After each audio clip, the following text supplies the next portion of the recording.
is John Kohler with OKRaw.com. Today I have another exciting episode for you. It's an episode on how I eat raw when I'm traveling. So it's very simple. I have an abundance of fresh fruits and fresh vegetables. I do have some episodes that share how I eat when I travel. That shows exactly what I eat when I travel.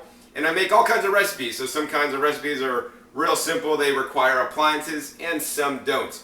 So I've been really lucky to be staying at my friend Paul Nissan's retreat center place here in West Palm Beach, Florida. You can learn more about Paul's place here at healthwatchman.com. Anyways, I've had a great time, but it's time for me to go. I'm really sad I'm leaving today. But because I am leaving today, I won't have access to some of the equipment. So I want to process specifically my salad dressing now and take it to go. And then later tonight, when I won't have any equipment, I'll be in the hotel room. I'll be able to actually use some of these fresh salad greens that I picked myself at a local farm and put those in a nice bowl and spread my dressing. That's going to be in this just standard reused jar, and I'll be able to pour my dressing on top. So how I'm going to make that happen is very simply, I'm going to use the juicer now to juice up some tangerines. You could also use something like oranges. They would work really well. I would prefer an orange juicer, a specific orange juicer, just to get the juice out. We don't have one of those. Those ones are actually a lot easier to clean. These get a little bit messy for doing this particular job. And the other thing we're going to do is we're just going to blend the tangerine juice with some nuts. So we're going to use Paul's blender to blend that up. Then we're going to pour that concoction back in here, cap this off, and I'm going to take this and my box of greens with me when I leave. And later tonight at the hotel, I'm going to eat my greens, take out my dressing, and pour my fresh dressing over it. So very simple, very easy. Now, this recipe is very simple. As you can see, it's just the tangerines and only one other ingredient. I'm just going to use some nuts, some raw nuts. Normally, if I was home, I would use macadamia nuts. They're my favorite nut by far. They digest well. They don't basically mess up your omega-3 to 6 ratios. But, you know, I don't have any today. And, you know, every friend I visit, they're into their own kind of nut. You know, Paul eats a variety of nuts, but he kind of likes and is fond of these guys.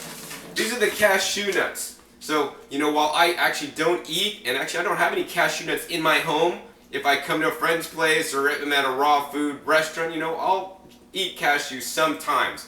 Now, why would I say that? You know, a lot of recipes in raw foods will make cashew cream, and, you know, the cheesecakes are made of a base of cashews, and there's a lot of cashews used in raw foods. And you know what? I just don't personally think they're the healthiest things we could eat. You know, I would rather do the macadamia nuts, which would give you a nice creamy consistency and texture. The other reason why I share this information with you is because, you know, in nature, we wouldn't necessarily be easily able to eat the raw cashew nuts. So in nature, you know, I've been to Hawaii. Actually, I was at a tree here in South Florida where they're growing a macadamia nut tree. The tree is huge. It was actually currently in bloom this season right now. But the macadamia trees is a nice, beautiful tree. Evergreen, has these nice fruits that inside the fruit you crack it open and there's like a hard nut. It's one of the world's hardest nuts to crack into. But for humans with tools, it's no problem whatsoever. You take the fruit off, you basically take out the husk, then you have the nut, you put the nut on the ground with two rocks, like put a rock below it and a rock on top and bang the rocks together and it'll open up the nut and you could easily eat it. I remember a funny story actually when I was living with my friend. You know, we were sharing a house, and I didn't have two rocks, but what I had was two hammers. So I lay one hammer this way, and the little part of the hammer that was metal, I take a nut, put a nut right on top, and then I take another hammer and BAP! And I think at this time I was doing it like 10 o'clock at night, and he's trying to sleep in, and I'm like breaking macadamia nuts with hammers inside my bedroom to eat out of the shell. But actually, that's another point. If you are going to eat your nuts, I recommend them that you always eat them out of the shell whenever possible.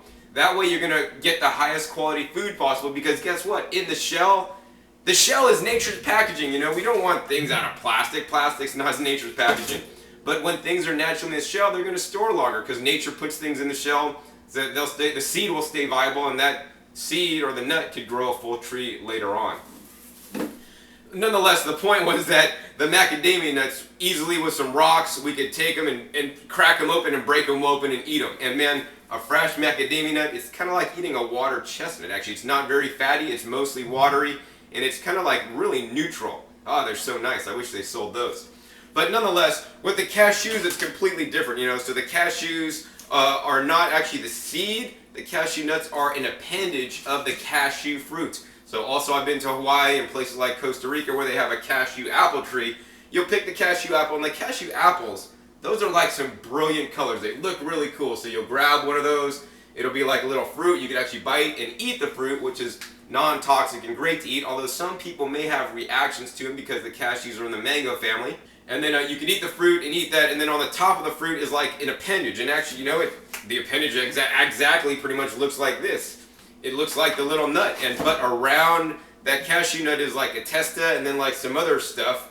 And if we took our fingers and like, oh, there's the apple, you know, the fruit, we'd eat the fruit, then we take our fingers and try to break it open. Well, you could break it open with your fingers, but after you broke it open with your fingers would start to burn and they would start to hurt, probably really bad. I've never done it, so I don't know.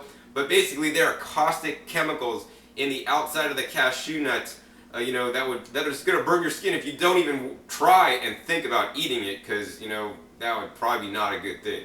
So nature doesn't necessarily want you to eat the cashew nuts, but with heat processing, if you heat or boil the cashew nuts, it basically makes all the toxins go away. So another example is, you know, I was out in nature at a butterfly preserve in Costa Rica, staying at a bed and breakfast, and outside the bed and breakfast was a big cashew tree, and I was eating all the cashews, and I asked the tour guide, you know, the owners of the B&B who's taking us in their butterfly sanctuary, like, how come all the cashew nuts are on the ground? I mean, the fruits would drop off the ground, animals, bugs, and things would eat the fruit, and then you just see all these appendages, like so many of the nut appendages underneath the tree just hanging out there. And I'm like, what's up with that? And I asked him. He's like, oh, you know, no animals even eat that because, once again, it's caustic. And I'm like, yeah. He says, we'll occasionally pick them up and actually roast them in a pan to make those toxins go away, and then we eat them. So they roast them. So most cashews you buy in the bulk bins at the store that are just labeled raw, that are maybe around $5, $6, $7, $8 a pound, those ones have been heat processed. And they've been heat processed hotter than what a raw foodist would like. So those cashew nuts cannot be considered raw, although, you know, they are labeled raw, and that's because to trade raw is if it's not roasted. So those ones are not really raw. But if you do want to eat really raw cashews, that's when you would go and get something like these. These are the really raw cashews, product of Indonesia. They have special tools that allow them to get in there to get the nuts out without using heat. And these are available at rawlife.com. That's why I recommend you get your really raw cashews from. So while these really raw cashews are not processed to heat, to the best of my knowledge, I haven't been out to Indonesia to check them out yet. I personally still don't feel like they're just the best nut to use. Number one, the really raw cashews are getting up to the price of like where macadamia nuts would be. And every time I eat the really raw cashews, even if I chew them quite well, unless I blend them up, I always see pieces come out of me the other side.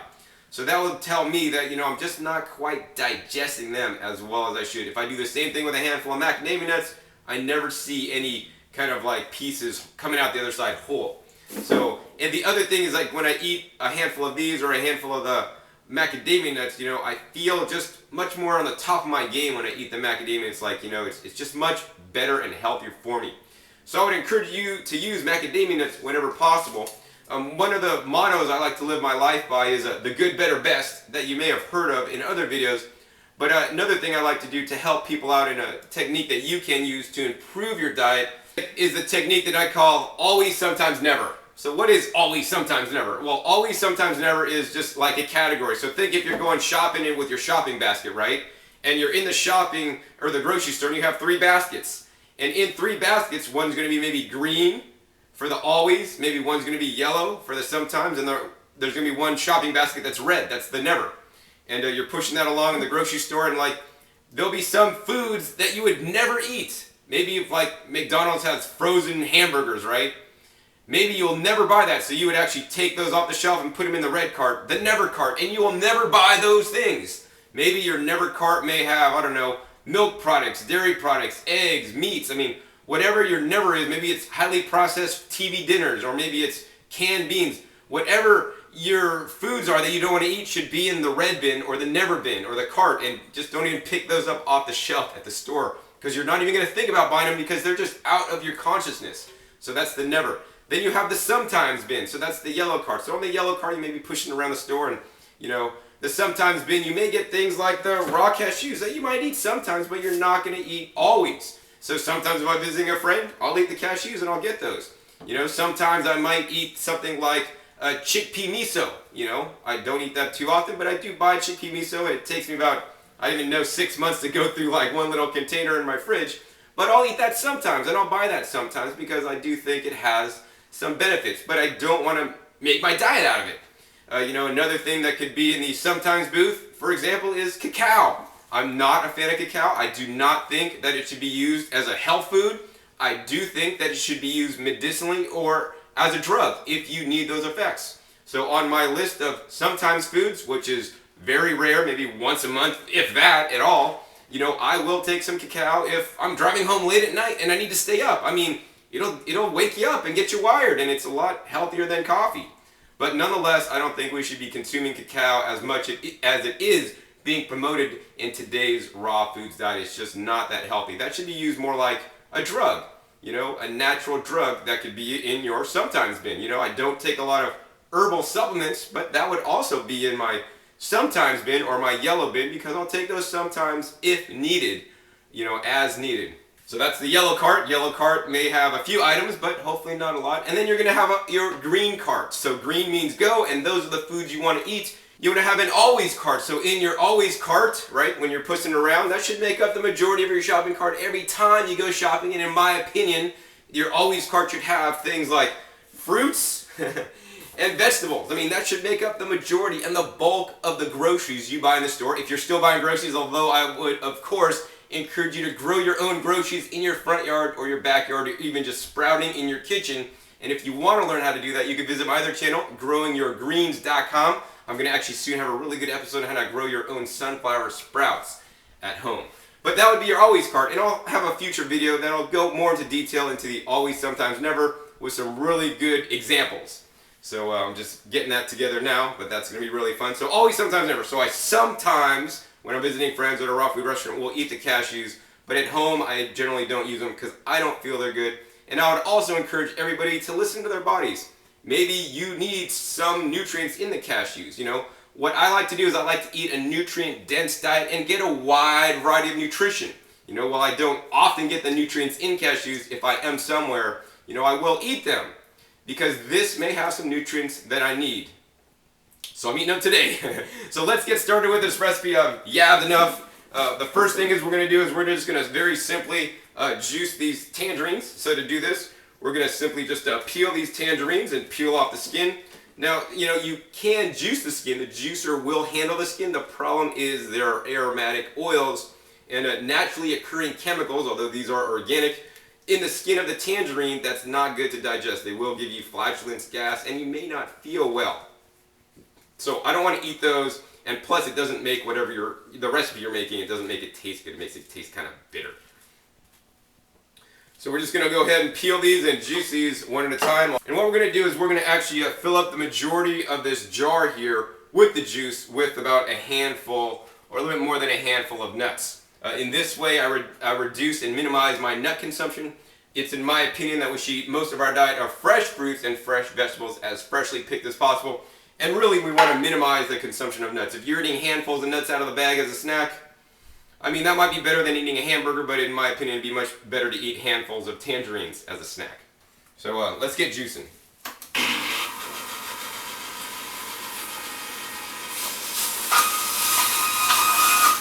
So we easily juiced that one tangerine. Looks like we're probably up to a little bit more than a quarter way full. And because I want enough dressing to basically fill this whole jar, we're going to basically take the tangerines and the cashews to fill up this jar, and then we're going to pour that mixture once it's full into the blender, blend them together. So I think the next step we're going to do is we're going to add the appropriate amount of cashews. So we're going to go ahead and open this guy up. And I always encourage you, once you do open things like cashews and nuts, you want to store them in an airtight container. Some people like to store them in their fridge, which you can do, which will extend their shelf life. But I like to just store them in like a sealed mason jar in a cool place such as a pantry. We got these open. They smell pretty good. Maybe that's another reason why people like these guys. I mean, these have a nice soft texture. Macadamia nuts can be a little more harder. So what we're going to do now is we're going to just take a handful, and generally I recommend people eat like a handful of nuts a day. I'm lenient, so I give myself 2 handfuls a day. So that's 1 handful there. Maybe we'll just do a little bit more. Now, you know, if your hand is bigger, then you need more nuts because you need more nuts. If your hand's smaller, you can eat less. So that's a fair bit of nuts. Maybe we'll put that many in. That's kind of getting up there. And next, we're going to go ahead and we'll probably just have to juice like 1 more tangerine, and we should be filled up, and then we're just going to blend it. Let's juice a little bit more tangerine. Get my container all the way full. I think that'll about do it. That's just about right there. Next, we're going to take this container here and pour the nuts and the juice into our blender carafe. The next step is simply blend. We're going to go ahead and put the top on and blend this up. I always like to start the blender off on slow and then crank it up to high. We're just going to let that run for just a little bit to basically fractionate all those nuts up into a little orange or tangerine cream sauce. I think that'll do it. So let's see what we got here. So now going in, we have, you know, once again the juice, which is a really liquid consistency, and the nuts, which are hard and fibrous. And out, check it out. Nice, thick and rich. This is a nice salad dressing. We're going to go ahead and pour all over my salad greens up, and we filled it up right there. So now we're going to simply take that top and cap this off. So we're going to go ahead and keep this cold and take my greens and my dressing with me, and I'll be eating it later at the hotel. So this is how I travel raw. Sometimes when I have equipment, I'll make things, take it with me. So such as before a flight, I'll just fill up a big bottle of juice, take that with me, and then recycle the bottle at the airport. Sometimes like this container, I'll probably actually just take it home with me and wash it out and keep reusing it. You can't take this on the airplane in carry-on, but you can check this in your bags. But if you're going to check them in your bags, I would highly encourage you to pad it really well, and depending on the length of your flight, I don't know that I'd want this out of refrigeration for quite that long. So hopefully you've enjoyed this episode learning more about how I travel raw by using the equipments before I leave the place that doesn't have them, and eating salads and a diet rich in fruits and vegetables wherever I go. Once again, my name is John Kohler with OKRaw.com. We'll see you next time, and keep eating your fresh fruits and vegetables. They're the best. So we're here in the hotel, and this is called the Town Place Suites. Now the Town Place Suites, they have full-size fridges here. Actually, let me go ahead and get my dressing out. And that's been chilling out in the fridge. And so they have a full-size kitchen, full-size fridge, nice microwave oven, coffee maker, toaster, but no blender. So it's a good thing that I made my dressing earlier, like you just saw. Once again, we got this in here. We're going to shake it up. I've already prepared my salad. They also provide bowls, spoons, forks, knives, all the stuff you basically need to prepare food. So whenever you're traveling, I highly encourage you to stay at a place that has like full fridges and real little kitchens in your room. Anyway, here is my nice large salad. This is the largest bowl they had. I wish they had one a little bit larger, but I'll probably do one salad now, and then I'll come back and do another salad later. So we're just going to go ahead and take this dressing, and it's nice and thick here. And we're probably going to have to actually scoop it out. Look at that. Look at the consistency on that, man. Nice and thick. Go ahead and pour this salad dressing over, because I'm going to have about 2 salads. I'm going to pour about half of it out now, and then we'll do half later. Now we're going to stick this back in the fridge to chill out. Alright, so after a hard days of work, I'm finally ready to sit down, relax, and eat my delicious raw foods dinner with that dressing that you saw me make. So a little planning ahead when traveling can go a long way so that you can stay raw and eat more fresh fruits and vegetables while you're on the road too. So I hope you've enjoyed this episode learning more about how I travel in the raw. Once again, my name is John Kohler with OKRaw.com. We'll see you next time, and remember, keep eating your fresh fruits and vegetables. They're the best.